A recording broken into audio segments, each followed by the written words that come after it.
ট্রাফিকের দুরবস্থা, রাস্তার মাঝখানে গাড়ি আনলোডিং করে, লেকের চোখে পড়ে না।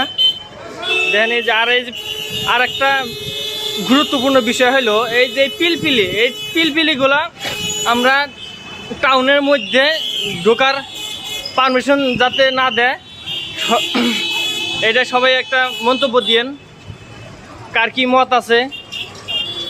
আমার ব্যক্তিগত একটা মতে আমি এই পারমিশন মানে এটা উপর মহলেকে জানাবার চাইতেছি যে এই পিলপিলি টোটো টমটম এইগুলা টাউনের ঢোকার নিষেধ আছে।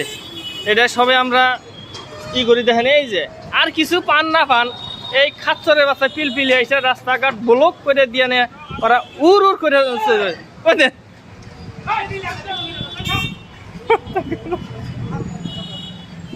অবস্থা। এই খাচ্ছরের হারামজাদা করে অবস্থা দেখলে আর কি কমু। যত দুর্ঘটনা হয় দেখেন এই পিলপিলি করেই। এখন রাস্তাঘাটে আনা নিষেধ করা হোক, এটা একটা আইন জারি করা হোক। পিলপিলি বন্ধ হোক, বন্ধ হোক।